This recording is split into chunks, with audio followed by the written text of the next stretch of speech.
ಉಡುಪಿಗೆ ಬನ್ನಿ ವೀಕ್ಷಕರಿಗೆ ನಮಸ್ಕಾರ. ಉಡುಪಿ ಜಿಲ್ಲೆಯ ಬಾರಕೂರಿನ ಹೊಸಾಳ ಗ್ರಾಮದಲ್ಲಿರುವ ಬಪ್ಪಲಾಪುರ ವಿನಾಯಕ ದೇವಸ್ಥಾನ ಹಲವಾರು ಕುತೂಹಲಕಾರಿ ಅಂಶಗಳನ್ನು ಒಳಗೊಂಡಿದೆ. ಬಾರಕೂರಿನ ಬಹುತೇಕ ದೇವಸ್ಥಾನಗಳ ನಿರ್ಮಾಣಕ್ಕೆ ಅಗತ್ಯವಾಗಿದ್ದ ಕಲ್ಲುಗಳನ್ನು ಇಲ್ಲಿ ಶೇಖರಿಸಿ ಕಂಬ, ಶಿಲಾಫಲಕಗಳನ್ನು ಕೆತ್ತಿ ಇಲ್ಲಿಂದಲೇ ಸಾಗಿಸುತ್ತಿದ್ದ ಕಾರಣ ಉಪ್ಪಲಾಪುರ, ಉಪ್ಪಳ ಎಂದರೆ ಕಲ್ಲು, ಕಾಲಕ್ರಮೇಣ ಉಪ್ಪಲಾಪುರ ಬಪ್ಪಲಾಪುರವಾಯಿತು.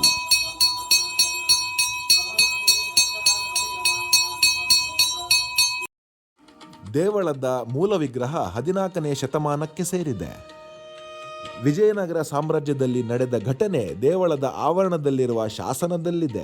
ಬಾಲಗಣಪತಿಯ ರೂಪದಲ್ಲಿರುವ ವಿಗ್ರಹದ ಎದುರು ತೀರ್ಥಮಂಟಪದಲ್ಲಿ ಇಲಿಯ ಉಬ್ಬು ಶಿಲ್ಪ ಇದೆ. ಇಲಿ ಗಣಪತಿ ಎಂದೇ ಪ್ರಸಿದ್ಧವಾಗಿರುವ ಈ ದೇವಸ್ಥಾನದಲ್ಲಿ ಭಕ್ತರು ತಮ್ಮ ಕೃಷಿಗೆ ಇಲಿಕಾಟ ತಡೆಯಲು ದೇವರಲ್ಲಿ ಹರಕೆ ಸಲ್ಲಿಸುತ್ತಾರೆ. ವಿವಾಹ, ಉದ್ಯೋಗ ಹಾಗೂ ಉದ್ಯಮಗಳಲ್ಲಿ ಯಶಸ್ಸನ್ನು ಕಾಣಲು ಇಲ್ಲಿಯ ಮಹಾಗಣಪತಿಯ ಸನ್ನಿಧಿಯಲ್ಲಿ ಭಕ್ತರು ವಿಶೇಷ ಪ್ರಾರ್ಥನೆ ಸಲ್ಲಿಸುತ್ತಾರೆ. ಪುರಾತನವಾದ ಈ ದೇವಸ್ಥಾನವನ್ನು ಸ್ಥಳೀಯರು ಶಿಲಾಮಯವಾಗಿ ಅಭಿವೃದ್ಧಿಪಡಿಸಿರುವುದು ಬಾರ್ಕೂರಿನ ಗತವೈಭವವನ್ನು ಮತ್ತೊಮ್ಮೆ ಅನಾವರಣಗೊಳಿಸಲು ಮಹತ್ವದ ಕೊಡುಗೆಯಾಗಿದೆ.